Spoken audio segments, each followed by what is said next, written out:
sunny day. Just wanted to make a video about my switch from BMW to Audi, which may not be a surprise if you're a lover of each of the brands.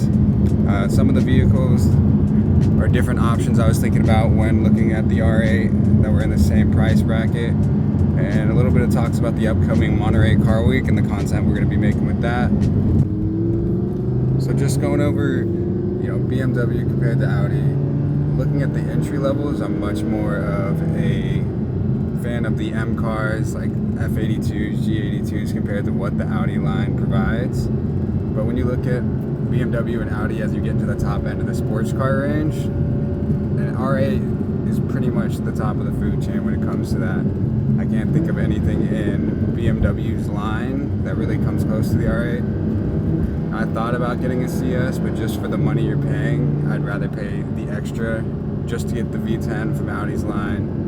Same engine as the Huracan, very refined, very simple interior, compared to when you think about BMW. I mean, you're really just getting an up badge G82, for example. So to me, like, the Audi was a no-brainer. It's a very different world coming from the BMW line. A lot more mods offered for BMWs. When I was speccing out the mods for my F82, it was just endless options, and that's something that's great about the BMW community.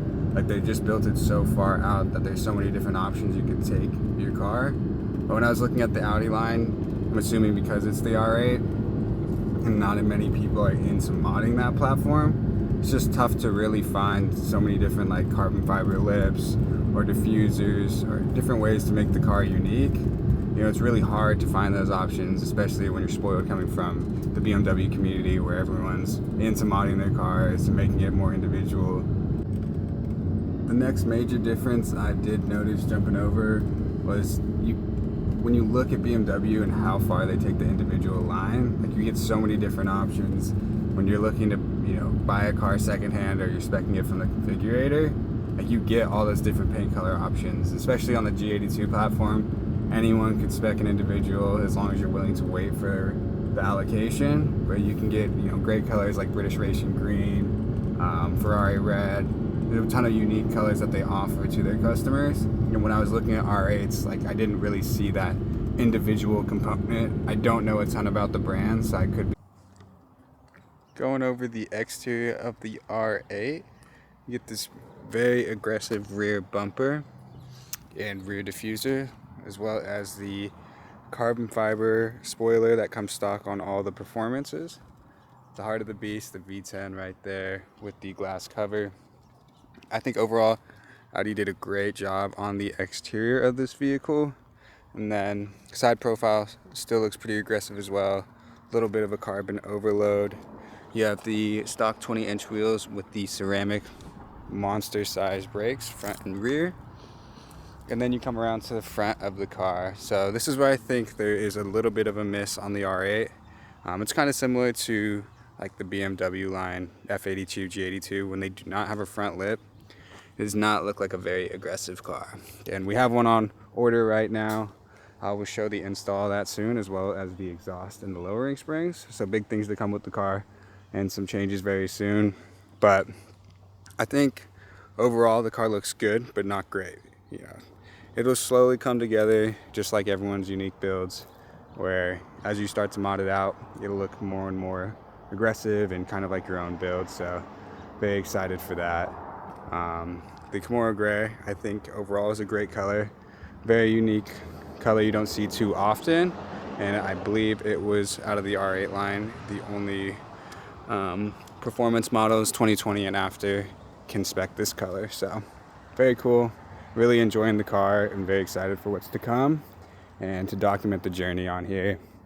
The car will be at Monterey Car Week, which is going to be a fun week. If you haven't been, you definitely have to check it out. It is in the Monterey County area, and it is just supercar overload.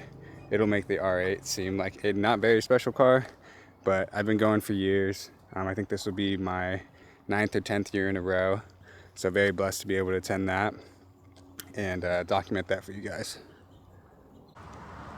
Such a beautiful area here. These little Brandon streets in the middle of nowhere in California always make a great place to shoot a video, but I kind of wanted to talk about the different options I was considering besides the R8.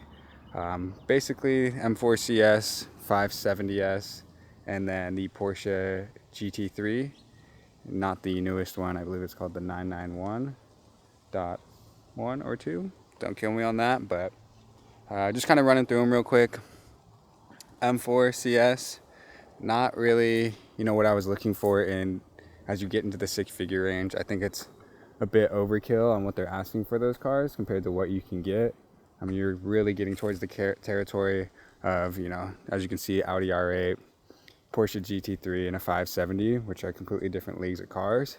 Not to say anything bad about the BMW brand. I love the F8X. I love the G8X platforms. I think they're really, really great cars if you're getting in them for $75,000, $80,000.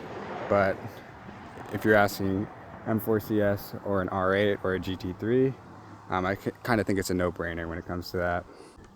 All right, next up on the list was the 570 GT.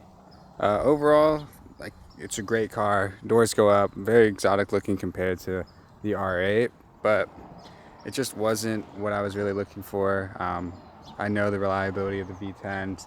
It's been in the Audi R8 and the Huracan for a long time, and McLaren was still a pretty young company when they were making the 570. So it wasn't something I was super interested in. I was more of a 600 LT guy, which is kind of contradictory to my previous, statement, but that's what I really wanted. It was a little bit out of the price range. When I was looking at them, there were quite a few below the 200K mark, but they've slowly started to creep up, and it's not very surprising.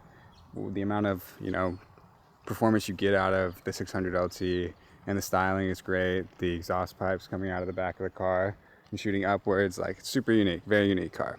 But I'm very happy with the R8, and the closest competitor was the GT3, but I didn't want to take the risk with the engine recall out. You don't hear a ton of horror stories about it, but still, it's not something I really wanted to take a risk on.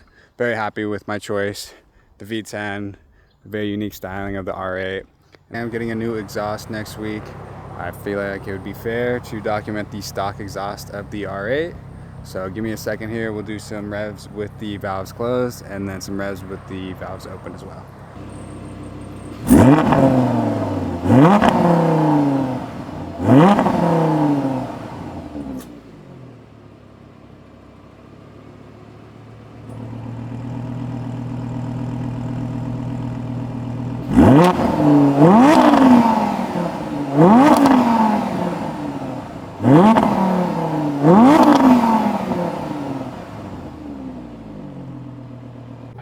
All right, let me know what you guys think about those exhaust revs. I think overall for a stock exhaust, this thing sounds pretty good, especially when you rev it out to the higher RPMs. These massive exhaust pipes, obviously they're covers, but they just look so good. I'm very excited to be adding the Quicksilver exhaust onto the R8. I just wanted to reduce some revs while the car is still stock, so we can compare it when it goes into the shop. But like I said, guys, that's gonna be happening next week, and it's gonna really open up the car, as well as lowering springs and a front lip coming. So some big transformations coming, all gonna be done before Monterey Car Week, which this car will be at, and I will be there all week. Very excited to share that content with you guys and show you some of the most beautiful cars from around the world. I appreciate you guys.